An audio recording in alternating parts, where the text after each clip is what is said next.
The American Civil Liberties Union is warning the U.S. public against being bogged down in too much debt. The groups revealed figures showing a rising number of people who fail to pay their debts and fines end up behind bars without a court verdict. The practice is being criticized as unconstitutional, but it's alive and kicking in the state of Ohio, as Marina Portnaya explains. A Midwestern U.S. state.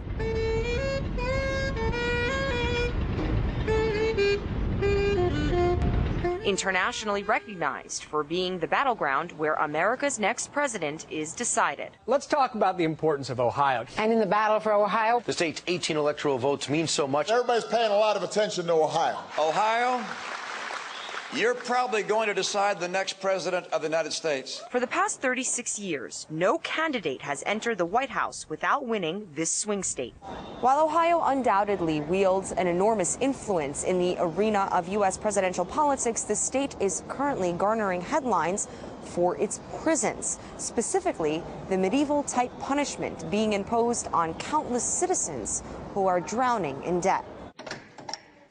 According to a report released by the ACLU of Ohio, thousands of citizens are illegally being locked behind bars because they are too poor to pay their debt. We saw some really troubling numbers. One case that we looked at out of Mansfield, Ohio, there was a gentleman, his crime against the community was he let his dog walk in his mobile home park without a leash. He was fined $30, and he ended up being found in contempt of court and was sent to jail for not paying for a $30 fine.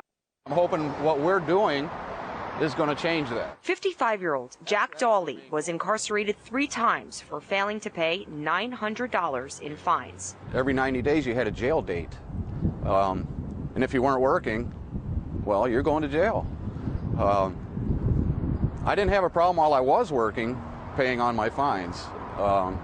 They set me up on a payment program, which was reasonable for me. But upon losing my job, I had no income. Debt prisons violate the U.S. and Ohio constitutions. According to the ACLU, most of the defendants weren't given hearings before being jailed for outstanding fines. If the court had taken any time to ask whether or not they could afford to pay, that they would see that these were people who just simply cannot pay. They were individuals who are homeless, many who haven't worked for months, if not years, people who are disabled, people who are taking care of disabled family members.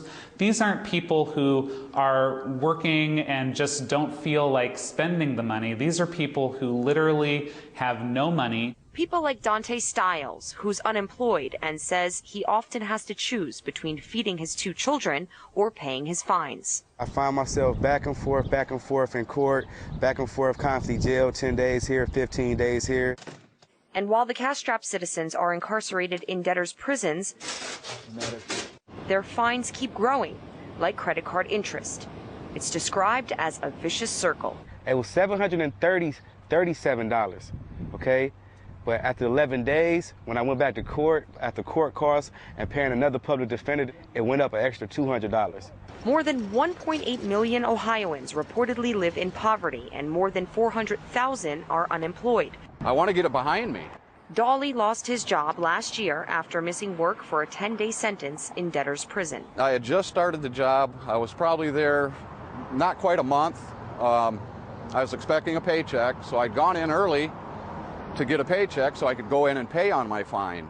And upon my release, I was terminated from my job. Dawley has received a $50 credit for each of the 16 days he was illegally imprisoned, but most, like Stiles, have not. And the state revered for predicting America's presidents has garnered a new reputation for how it punishes the poor. Marina Portnaya, RT, Ohio.